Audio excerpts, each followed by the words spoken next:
Assalamualaikum warahmatullahi wabarakatuh.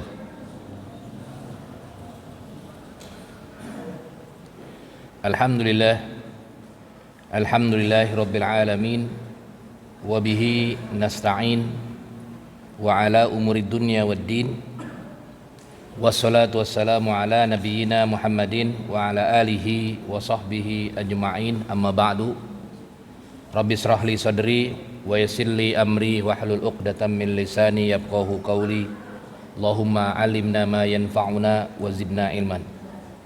Yang saya hormati pengurus DKM Masjid JGC, jamaah salat maghrib yang dirahmati oleh Allah Subhanahu wa taala. Melanjutkan kajian sebelumnya tentang adabu qada'il hajati, tata krama atau adab buang hajat, di dalam kitabnya Kifayatul Akhyar berfikih mazhab Syafi'i. Wa yajtanibu istiqbalal kiblati wastidbaraha fis sahra'i. Ketika buang hajat itu mesti menjauhkan diri atau tidak boleh menghadap ke arah kiblat atau membelakanginya. Fis sahra'i, ketika berada di tanah lapang, tidak ada penghalangnya, seperti tanah lapang, di depan semua nggak ada bangunan, di belakangnya nggak ada bangunan, sampingnya nggak ada bangunan, samping kiri kanan nggak ada bangunan, maka tidak boleh dia ketika buang hajat, baik itu BAK atau BAB, menghadap ke arah kiblat atau membelakanginya. Berarti menghadap ke arah, kalau di Indonesia ya berarti ke arah utara atau ke arah selatan, atau ke bujur, atau ke ke mencong ke arah misalnya arah utara, atau sedikit miring dan lain sebagainya. Tidak pas banget menghadap ke arah kiblat atau menghadap atau membelakanginya. Ini kalau misalnya tidak ada penghalangnya. Bagaimana hukumnya? Haram, alias berdosa di sini.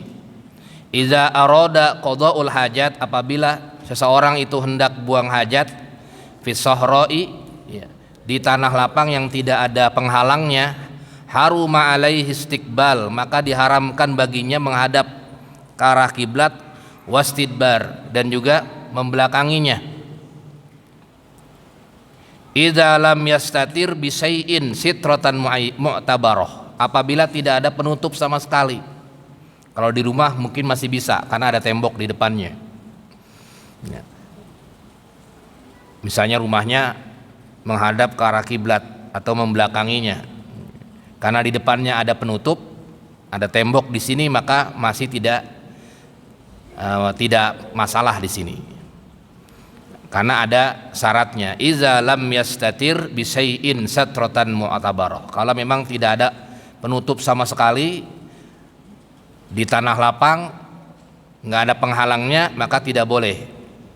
Kenapa sebabnya? Memang karena ada hadis Nabi Muhammad SAW, riwayat Imam Bukhari Muslim, dari Abi Ayyub Al-Ansari, kata Rasulullah SAW, "Idza ataitumul ghaid", apabila kamu buang hajat, fala tastaqbilul qiblah, maka tidak boleh menghadap ke kiblat, wala tastadbiruha, dan tidak boleh membelakanginya.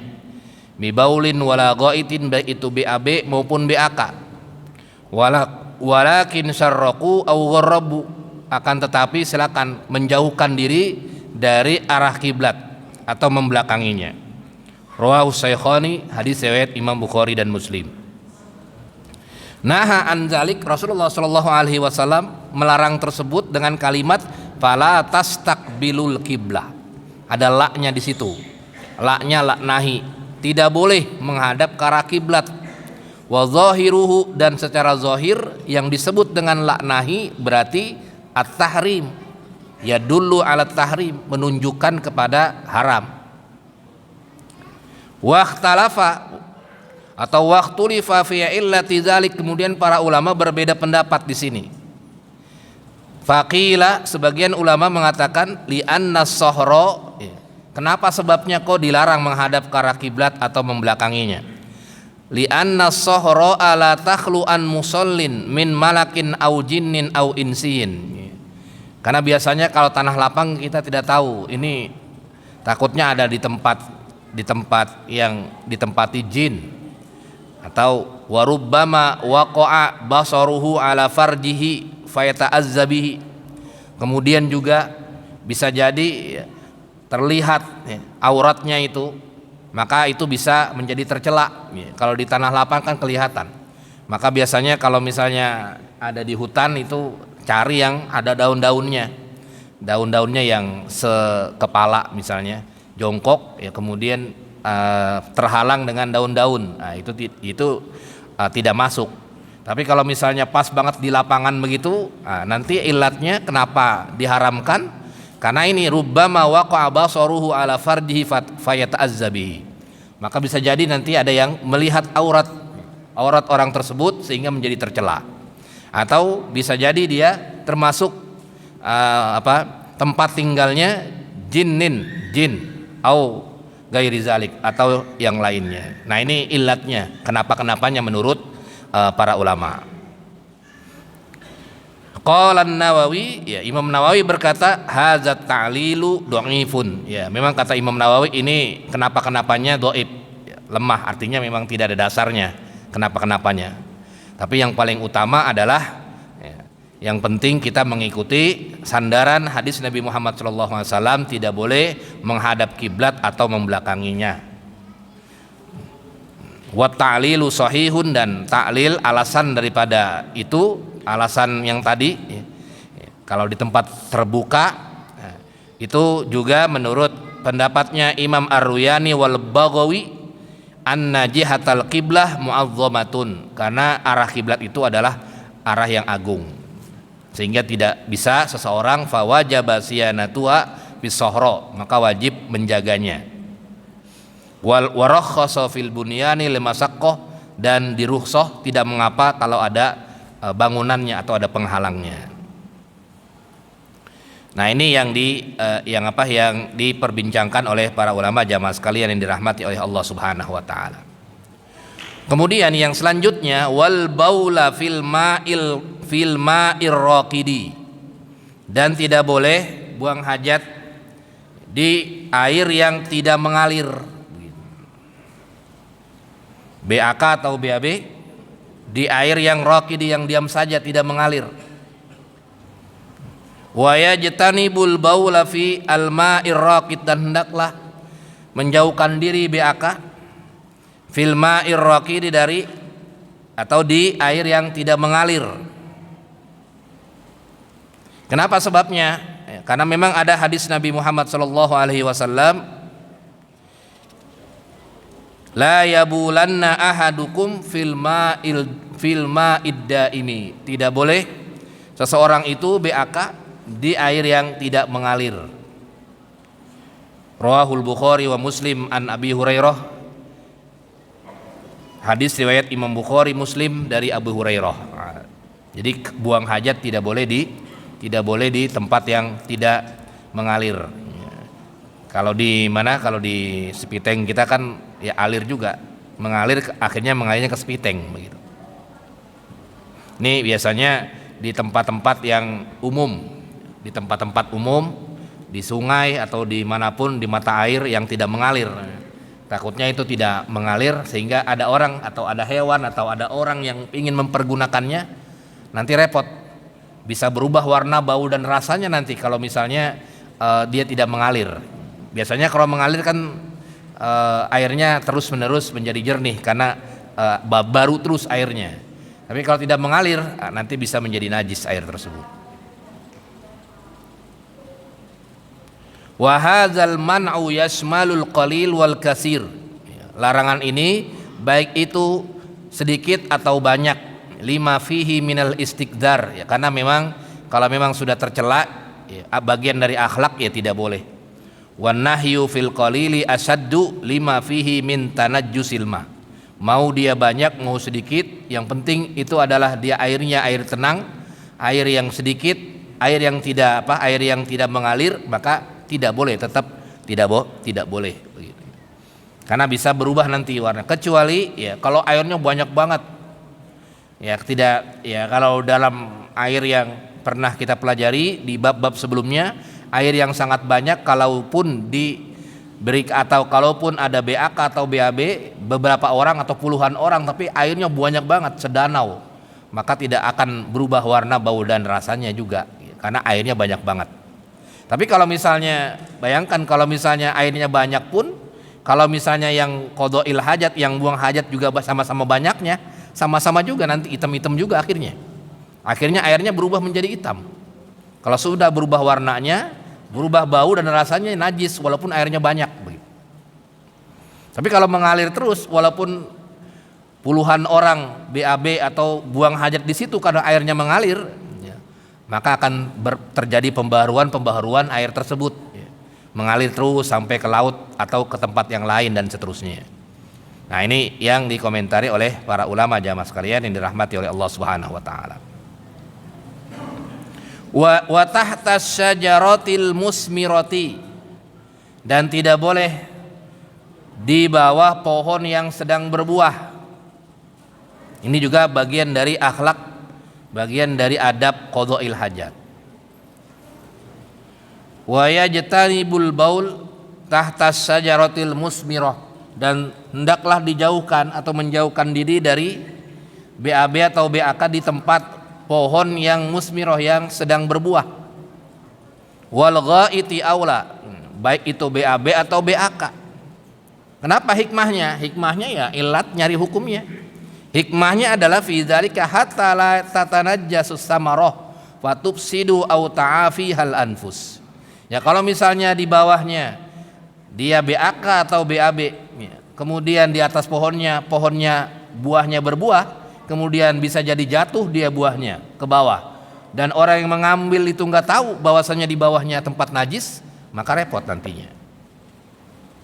Atau sebaliknya kalau orang pengen manjat pohon bisa kena najis juga di bawahnya karena banyak BAB dan BAK-nya, maka tidak boleh di tempat pohon yang sedang berbuah.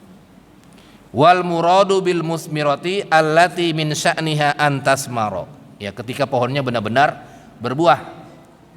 Walihadza takunul karoha fi ghairi waqti samroh akhaf. Nah kalau yang belum berbuah saja masih bunga-bunga begitu, itu makruh indan Nawawi, menurut Imam An-Nawawi. Nah, jadi kalau misalnya ada pohon yang ada yang berbuah, ada yang tidak berbuah kan. Nah, pohon ini bisa jadi berbuah ini. Berbuah itu tidak boleh, hendaklah menjauhkan diri dari BAB atau BAK di bawahnya. Kemudian pengen berbuah pun juga tidak boleh juga. Bahkan qad takunul karohah, bisa menjadi makruh kalau memang buahnya belum ada begitu. Nah, ini yang dikomentari oleh para ulama jamaah sekalian yang dirahmati oleh Allah Subhanahu wa taala. Wa fit tariqi, dan juga di jalan-jalan umum. Makanya kalau di hutan itu ya, kalau BAB atau BAK jangan pas di tengah jalannya, maju sedikit di tengah-tengah yang tidak ada jalannya, yang tertutup oleh daun-daunan dan lain sebagainya begitu. Wa yajtanibul baul fit tariq, tidak boleh buang hajat di jalan, tempat umum, tempat jalan umum. Wal ghaiti aula, mau BAB mau BAK juga tidak diperbolehkan. Kenapa? Karena memang ada laknatnya oleh Rasulullah Shallallahu Alaihi Wasallam di riwayat Imam Bukhari dan Muslim di sini. Dari Abu Hurairah, bahkan riwayat Imam Ahmad. Ittaqu al-la'anin, hati-hati terhadap orang-orang yang dilaknat. Qalu wa mal la'anan ya Rasulullah, siapa itu orang-orang yang dilaknat wahai Rasulullah sallallahu alaihi wasallam?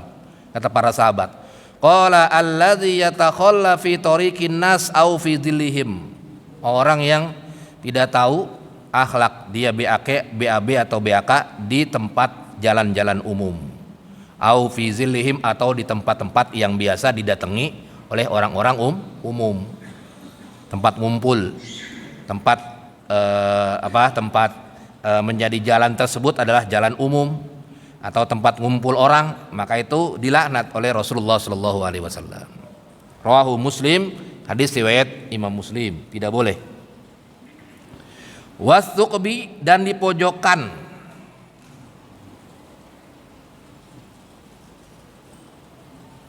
Wa yajtanibu ayyabula fi suqbin wa huwa mastadara wa yu'abbaru anhu bil bakhsi li'annahu alaihi salatu wassalam naha an yubala fil hujri li'annaha masakinul jin, tempat jin.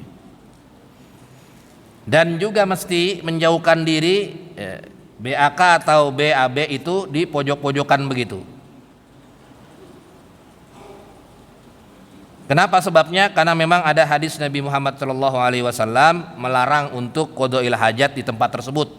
Li'annaha masakinul jin, karena itu tempat tinggalnya. Masakin, maskan, tempat tinggal jin. Rawahu Abu Daud wan Nasa'i, hadis riwayat Imam Abu Daud dan Imam An-Nasa'i. Wa qala al-Hakimu sahihun ala syartis syaikhain. Hadis ini sahih menurut syarat Bukhari Muslim. Jadi makanya ya di tempatnya saja, ya di tempatnya, atau kalau misalnya di rumah, ya di rumahnya pas di tempatnya itu. Nah ini biasanya yang begini-begini di jalan-jalan begitu, di pojokan di mana, ada kalau di terminal itu di pojokan di mana, kadang-kadang tempat duduk, ya, kok ini bau pesing dan lain sebagainya. Nah itu bisa mengganggu, ya, bisa mengganggu kenyamanan orang lain. Maka di sini hukumnya tidak boleh.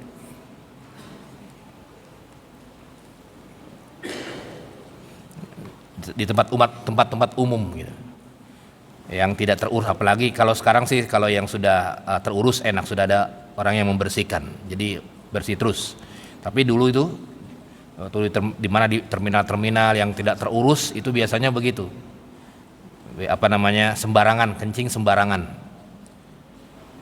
Kalau BAB mungkin tidak ya, tapi ada juga yang begitu, tapi rata-rata BAK. Wadzilli, dan juga di bawah naungan pohon atau di bawah naungan apapun, ini tidak diperbolehkan juga ini. Wa yajtanibul baul wal ghaiti aula fi dzillin nas liqaulihi ittaqau al mala'inus salas al bizaro fil mawarid wa qari'atur tariq wadzil. Rawahu Abu Daud. Hendaklah menjauhkan diri dari qoda'il hajat ini, BAK ini. Dalam hadis Nabi Muhammad SAW ada tiga yang tidak diperbolehkan menurut hadis riwayat Imam Abu Daud dari Muaz radhiyallahu anhu dan Ibnu Majah dan Imam Hakim. Ittaqu, hati-hati terhadap laknat Allah Subhanahu wa taala 3 orang ini. Siapa itu? Yang pertama al-bizzaru fil mawarid. Apa itu? Orang yang BAK, BAB fil mawarid, di tempat-tempat al-mawadi allati yaridun nasu ilaiha, yang banyak dikunjungi manusia. Akhirnya bau pesing dan lain sebagainya, itu dilaknat itu. Wa qila turuqul ma wa qari'atut tariq, tempat keramaian, tempat umum, jalan-jalan umum. Karena bisa menyakiti manusia, menzalimi manusia. Wa qila ma baruza minhu wadzilli, dan juga di tempat naungan, bernaung pohon sini ya. Pohon itu biasanya kalau di zaman Rasulullah SAW, misalnya di musim saif, musim panas, itu ada pohon. Pada berteduh di sana. Panas, akhirnya ada pohon, misalnya pohon kurma, pohon apa begitu di bawahnya, dikencingin itunya di bawah pohonnya. Nah itu bisa mengganggu juga. Intinya sih sebenarnya mengganggu orang lain, sehingga baunya, apalagi nggak disiram biasanya itu. Kalau disiram sih masih mending, tapi nggak disiram langsung tinggalin aja. Wa yuhramul baul, dan diharamkan, ini bukannya makruh, diharamkan, tidak boleh, dosa. Alal qabr, di kuburan juga nggak boleh. Kama yahrumul julusu alaihi, di kuburan juga tidak boleh. Di tempat duduk manusia yang biasa nongkrong juga tidak boleh di situ. Wa kadzalika yahrumul baul fil masjid, dan juga tidak boleh buang hajat baik BAB maupun BAK di masjid. Ya, seperti terjadi di zaman Rasulullah SAW, ada seorang yang dia BAK di masjid. Kemudian Rasulullah SAW biarkan sampai selesai. Karena kalau nggak selesai, diusir aja sama sahabat, itu bisa kemana-mana, ngecer-ngecer kemana-mana. Karena kan masjidnya dulu nggak seperti ini. Masjidnya kan masjid tanah keras itu. Kan dulu di zaman Rasulullah nggak ada yang namanya semen-semen, nggak ada yang namanya ubin-ubin, nggak ada, belum ada. Maka tanah keras, tanah liat, tanah keras itu dikencingin itu oleh orang Baduy. Kemudian Rasulullah SAW mendiamkan terlebih dahulu supaya apa? Bukannya membolehkan, agar tidak tercecer itu najisnya kemana-mana. Akhirnya setelah itu Rasulullah SAW menyuruh salah seorang sahabat untuk membawakan air seember untuk disiram di tempat dia kencing tersebut. Kemudian ditegurlah itu Baduy tersebut. Nah, ini jamaah sekalian, adab-adab qadha'il hajat.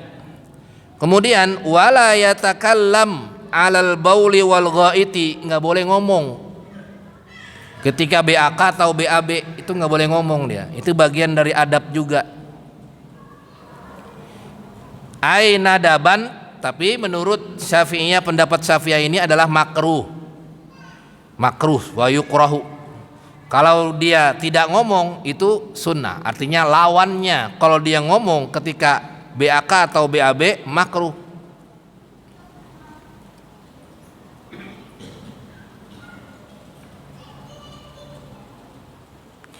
Kenapa sebabnya? Karena ada hadisnya di sini. Ada hadis Nabi Muhammad SAW, riwayat Imam Abu Daud, Ibnu Majah dan Ibnu Hibban, dari Abu Sa'id, sami'tu Rasulullah sallallahu alaihi wasallam, saya mendengar Rasulullah sallallahu alaihi wasallam yaqul la yakhrujur rajulani yadribanil ghaid kasbi aurataihima yatahaddasani, tidak boleh seseorang, dua orang itu ngobrol ketika BAB atau BAK. Dulu memang ya waktu saya belum ini ya, dulu waktu di pondok dulu saya itu yang namanya santri yang kepada tahu begitu kan, sini satu, sebelah sini ya banyak itu ininya apa namanya lokal tempat BAK-nya itu, sambil ngobrol itu, mana kamu begitu, rupanya makruh, bahkan bisa menjadi haram, makruh litahrim. Banyak juga yang kayak begitu, akhirnya diperingatin sama pengurusnya, nggak boleh ngobrol, ditaruh di mana, di tulisan itu, dilarang ngobrol di WC begitu. Memang si WC-nya kan berdampingan, artinya ini satu, cuman terhalang ini doang, tembok saja, satu, ada kali puluhan, ada 30 ini tempat BAK itu, karena santrinya ribuan kan. Ada yang ngobrol, ada yang apa. Rupanya ini tidak diperbolehkan. Ada tulisannya di depannya, dilarang mengobrol. Kenapa? Karena ini ada hadis Nabi Muhammad SAW. Bahkan fa innallaha yamqutu ala dzalik, Allah Subhanahu wa taala membencinya. Yamqutu wal muqtu asaddul bugud, sangat membenci orang yang ngobrol, berbicara ketika BAK atau BAB.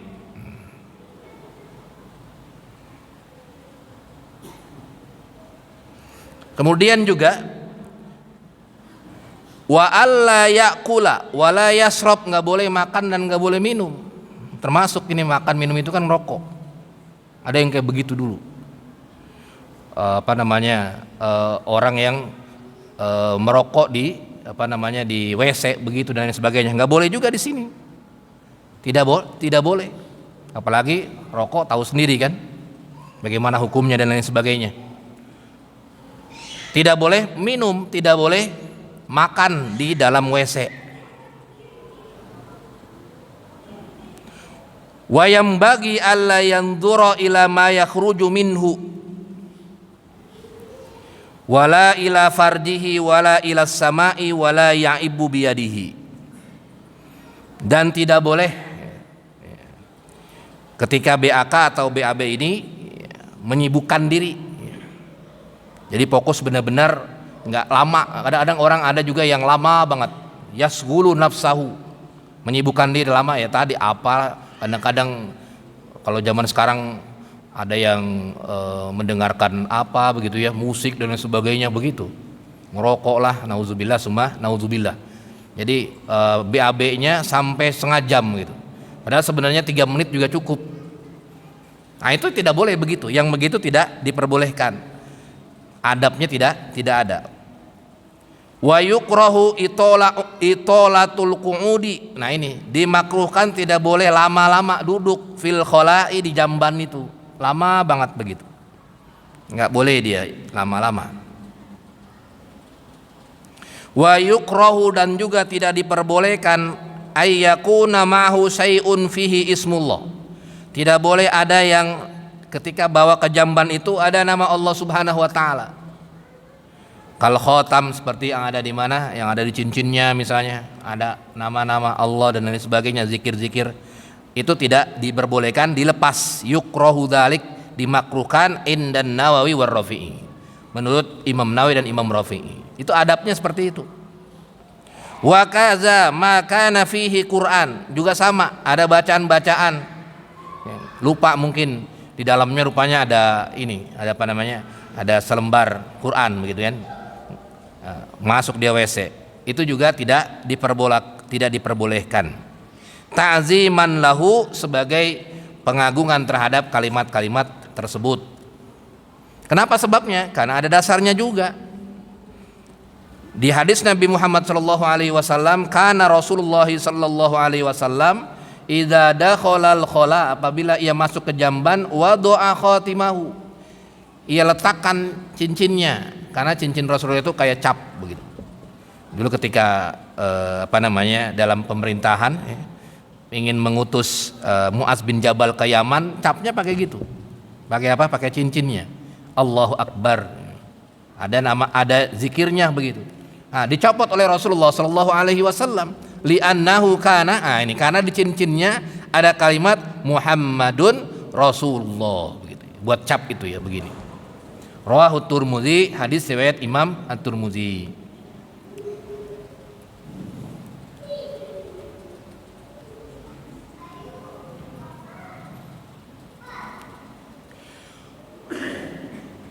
Wala yarfa'u saubahu, dan juga tidak boleh membuka auratnya ya. Cuman ini saja ya, biasanya kalau ini kan beda dengan zaman sekarang ya. Mungkin di zaman dulu kalau jamban milik umum ya, sehingga nggak boleh membuka ya, paling bajunya, cukup bajunya, yang dibuka adalah celananya saja begitu, seperti itu ya, karena kan jambannya jamban umum, sama seperti dulu waktu di desa-desa itu kan jambannya di sungai kan, jambannya di sungai begitu. Kemudian dia ada yang BAK di situ, ada yang orang nungguin di depan gitu. Nah itu tidak bisa dia mengeluar seperti membuka semua baju dan celananya seperti di kamar mandi ya. Kalau di kamar mandi kan khusus buat dia sendiri.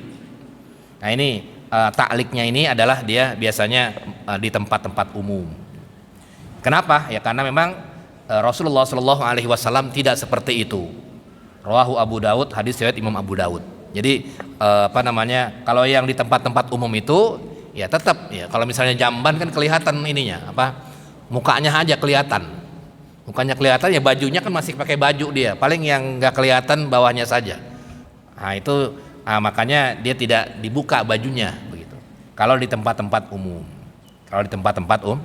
tapi kalau di tempat-tempat pribadi ya keluar dari sini ya. Tapi ada juga yang berpendapat nggak apa-apa kalau mau BAK ya pakai baju dulu gitu kan. Nanti kalau mandi baru buka baju begitu. Dalilnya ini. Tapi ya kalau di kamar mandi kan nggak ada yang lihat begitu ya. Tidak ada yang melihat dan juga dia doang sendiri gitu, bukan di tempat umum. Tapi ada juga yang seperti itu. Wa min qada'il hajat, dan juga bagian dari akhlak-akhlak qada'il hajat, ayya'tamida, masuknya itu pakai kaki yang kiri, kemudian keluarnya pakai kaki yang kanan. Itu juga salah satu adabnya, adab buang hajat ya, kalau ke tempat ya, jamban atau dan lain sebagainya. Kemudian mengucapkan bismillahi Allahumma inni a'udzubika minal khubusi wal khubaisi. Ini ada dasarnya ini ya, hadis riwayat Imam Bukhari Muslim dari Anas bin Malik ya. Allahumma inni a'udzubika minal khubsi wal khaba'isi. Ya Allah, aku berlindung kepadamu dari keburukan, ya, segala keburukan dan kejahatan semuanya. Wa indal farogi, ketika selesai BAK atau BAB ini, alhamdulillahilladzi azhaba aniyal aza wa afani. Hadis Anas bin Malik juga riwayat Ibnu Majah, riwayat Ibnu Majah, dan juga riwayat Imam Turmuzi, Ibnu Sini dan lain sebagainya. Wa ayyu ba'ida 'anin nas, dan juga hendaklah menjauhkan diri dari manusia. Ya, artinya tempat yang sepi begitu ya. Ya, kalau jauh dari keramaian gitu. Jauh dari keramaian. Wa ayyatakhiza mawdi'an layyinan lil baul. Nah, kemudian juga hendaklah ya, ketika ia BAK atau BAB, jelas ini tempatnya supaya tidak diinjak oleh orang lain ya. Tempatnya ketika dia BAK atau BAB ya. Kalau BAK berarti tempatnya di sebelah mana ya. Kalau sekarang alhamdulillah sudah bagus, langsung dicubluk, atau misalnya di tempat lubang sehingga ketika disiram langsung mengalir begitu ya. Nah, itu. Tapi kalau misalnya BA atau BAK lah misalnya di tembok dan lain sebagainya, itu repot ya. Makanya di sini bagian dari adab adalah langsung ke tempat dia, ketika disiram langsung habis semua itu najisnya begitu ya.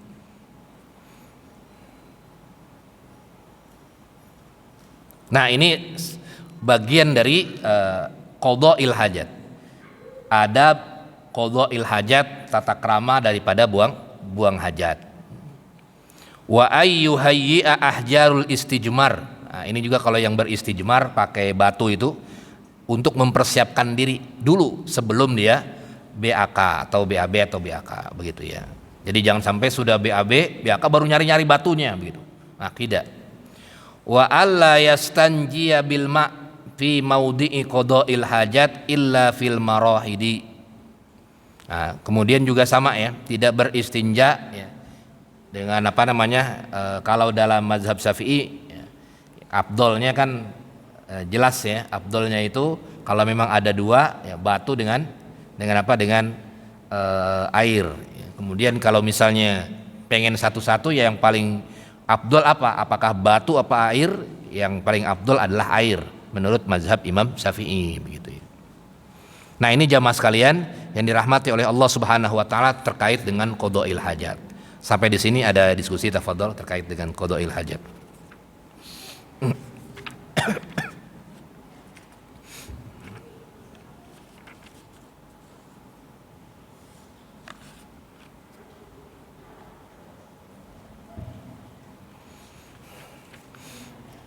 Kemarin juga sudah dijelaskan tentang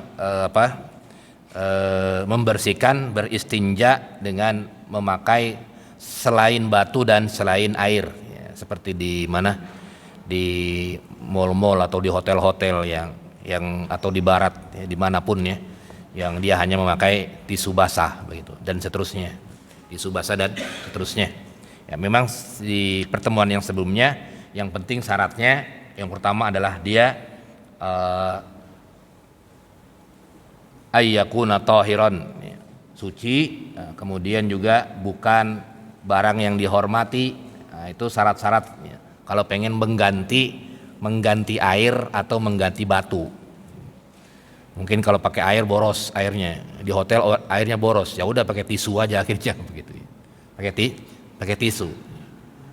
Apalagi kalau di zaman sekarang fatwa-fatwa juga sudah ada terkait dengan tersebut.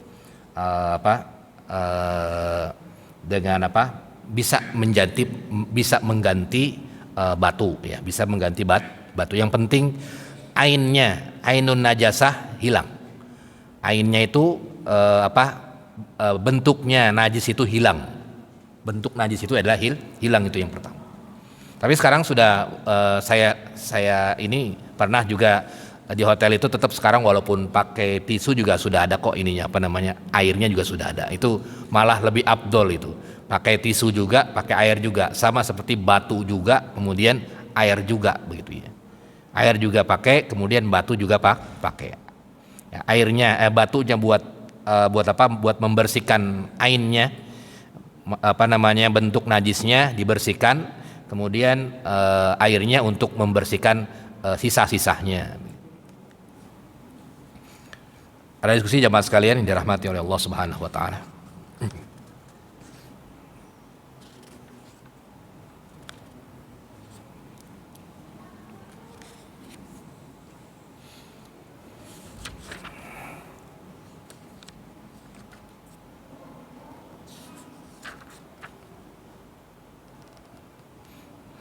Kalau apa? Kalau di kapal laut atau kapal laut ya rata-rata. Nah itu biasanya membuangnya itu langsung ke laut. Ya kalau laut kan banyak ininya apa, airnya banyak. Ya tidak masalah juga dia dibuang langsung ke laut begitu ya. Jadi buangnya langsung ke laut. Tapi saya nggak tahu kalau misalnya di kereta itu apakah langsung buangnya ada penampungan atau katanya juga buangnya juga langsung ke ini gitu. Langsung ke mana? Langsung ke bawah begitu ya. Wallahu alam juga, saya juga tidak tahu. Tapi yang jelas kalau di kapal laut itu dia buangnya ke laut. Ya, kalau buang ke laut, lautnya banyak banget airnya. Walaupun ada puluhan atau ribuan manusia yang BAB di laut, tetap air laut tetap menjadi suci. Kenapa? Karena air laut banyak banget begitu ya. Nyambung lagi semuanya air lautnya. Laut Jawa nyambung juga ke semuanya sehingga tidak bisa menjadi najis dia. Walaupun sudah diberikan atau walaupun sudah terkotori najis. Cuman memang dalam mazhab Syafi'i hendaklah menjauhkan diri dari dari tempat-tempat berubahnya itu najis. Walaupun itu air laut. Seperti kalau di mana?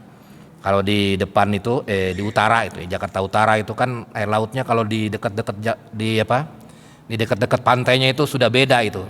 Sudah apalagi tempat pertemuan Sungai Ciliwung dengan laut itu kan hitam banget itu, udah hitam banget. Tapi kalau udah rada-rada 1 kilo kemana? 1 kilo ke atas Pulau Seribu itu sudah mulai itu biru. Ya, jadi pas hitamnya pas di pesisir aja itu. Karena limbah, karena ya orang-orang Jakarta semua pada buang hajat di situ, akhirnya ngalir ke laut begitu kan. Ya, ngalirnya ke laut. Ya, makanya kalau dalam mazhab Syafi'i itu kalau memang makanya ada ya, kalau di pinggir laut itu ya anyir dan lain sebagainya gitu ya. Ya atau ya karena itu ya, karena banyak sekali najis yang datang dari Jakarta tadi. Tapi tetap kalau yang namanya air laut karena dia nyambung kemana-mana itu air lautnya tidak menjadi najis, ya, tidak menjadi najis. Ya kalau kita berwudu di Ancol di situ misalnya, wudu aja di situ, nah itu tetap sah wudunya. Walaupun juga pada faktanya memang orang pada berwudu di mana, di keran-kerannya ya, di wudu di keran-kerannya yang sudah tersaring. Iya Pak Ji.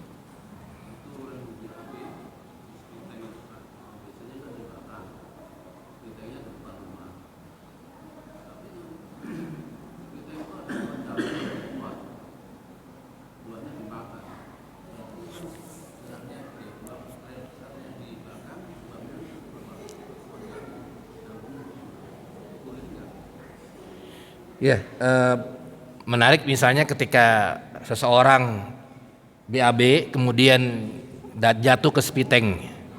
Kemudian di spiteng itu ya spitengnya di depan rumah misalnya atau di samping rumah. Ada pohon di situ. Pohon berbuah, pohon jambu, pohon jeruk, dimakan. Gimana? Apakah makanannya najis atau tidak? Tidak najis. Tidak najis. Kenapa sebabnya? Ya, karena dia hakikatnya bukan dari najis tersebut, ininya tumbuhannya bertumbuh itu bukan dari najis tersebut, sama seperti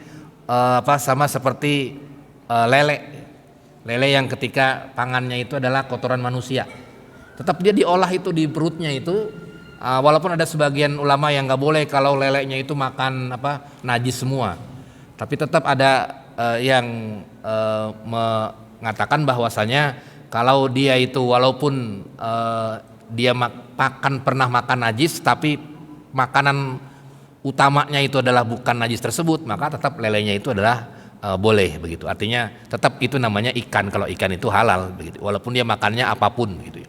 Makanannya apapun, pada hakikatnya seperti itu. Sama seperti tumbuh-tumbuhan tadi ya, tumbuh-tumbuhan kangkung. Kan kangkung tumbuh-tumbuhannya kadang-kadang di tempat-tempat yang kotor-kotor itu. Tempat-tempat yang kotor misalnya di mana becek-becek, ambil kangkungnya segar-segar begitu. Tetap dia tidak berpengaruh terhadap kehalalan daripada kangkung atau kehalalan daripada buah tersebut. Buah tersebut gitu ya. Mau buah apa, buah jeruk, buah mangga dan lain sebagainya, walaupun akarnya itu berada di mana? Berada di tanah, tapi hakikatnya dia tidak mengambil atau tidak menghirup najismu, tidak. Karena kalau ibaratnya kalau najis tersebut sudah masuk ke dalam tanah, itu udah lain lagi, beda lagi ininya, beda lagi bahasannya. Tapi intinya tumbuh-tumbuhan itu tidak bisa disebut dengan najis, walaupun dia di bawahnya itu spiteng misalnya, kemudian spitengnya ditaruh di bawah 5 meter, tapi kemudian di atasnya ada pohon gitu. Tetap dia pohon itu tidak ngambil tidak dari spiteng tersebut atau tidak dari kotoran-kotoran tersebut makannya ya tumbuh-tumbuhan tersebut. Wallahu alam bishawab. Baik, mudah-mudahan bermanfaat jamaah sekalian yang dirahmati oleh Allah Subhanahu wa taala terkait dengan tersebut. Nanti dilanjutkan di pertemuan yang akan datang. Sama-sama kita akhiri kajian kita dengan membaca doa kafaratul majlis. Subhanakallahumma wa bihamdika, asyhadu an la ilaha illa anta, astaghfiruka wa atubu ilaik. Assalamualaikum warahmatullahi wabarakatuh.